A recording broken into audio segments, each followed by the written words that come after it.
Well, a report this morning that former President Thabo Mbeki has decided to suspend, was the word used, his campaigning for the ANC and won't be going to the Eastern Cape this weekend as previously planned. He was in KwaZulu-Natal over the weekend. The Business Day newspaper reporting today that he might have felt he was being, well, used, if you like. The official explanation is that he has diplomatic work this weekend for the African Union. Hajra Omarjee is the political editor at Business Day. They first reported the story. Hajra, good afternoon to you. So we all saw Mbeki on the campaign trail in KZN, not always a comfortable province for him over the weekend.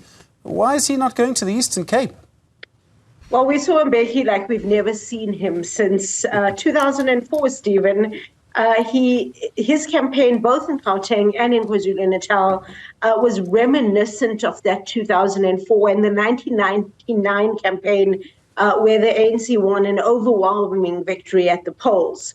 Now, the ANC has since confirmed the story inadvertently through a statement saying that Mbeki needs a hiatus and he will next address the nation during Africa Day on the 25th of May.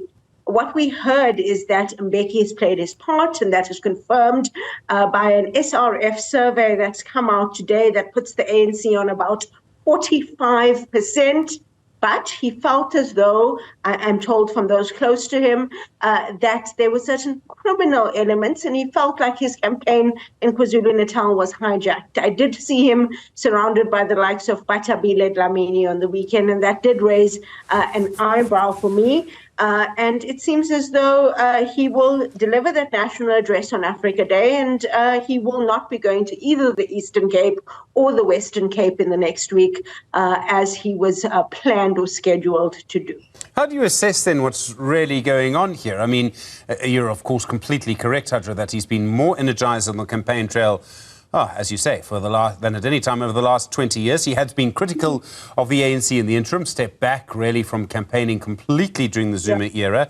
Very critical of the Ramaphosa ANC. Bit of a surprise to see him campaigning at all in some ways. Yeah, well, to quote former ANC Gauteng Premier and a former Minister, Tokyo Sekwale, he said the ANC veterans came out because the house was burning.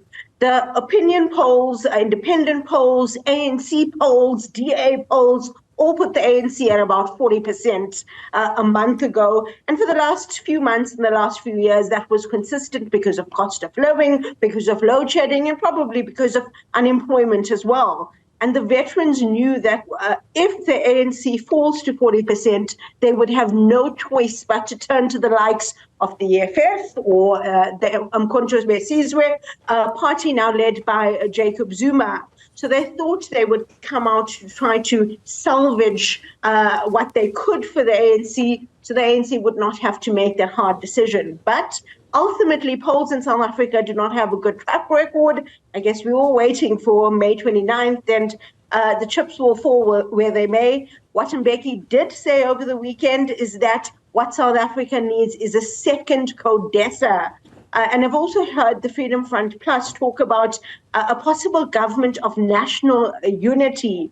I don't know if President Cyril Ramaphosa has the courage to pull that off at this moment. But if it's an ANC-EFF coalition, certainly that would be bad for investor confidence. Some investors have said which would lead us down a path towards Zimbabwe, and it would be the zonification of the ANC.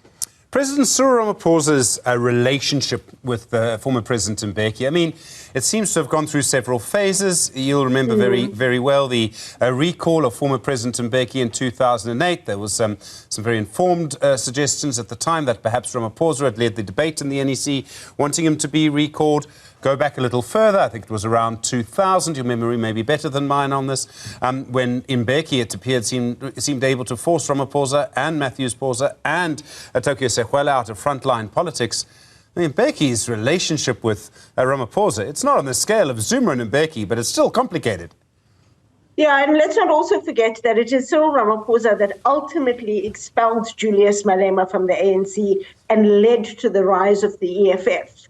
But it is not about individuals, and I suppose that is why the ANC veterans, including Mbeki, came out. If the SRF survey is to be believed, then the ANC is sitting on 45% today, and if it keeps momentum, it could get to 48% by the time we get to May 29th.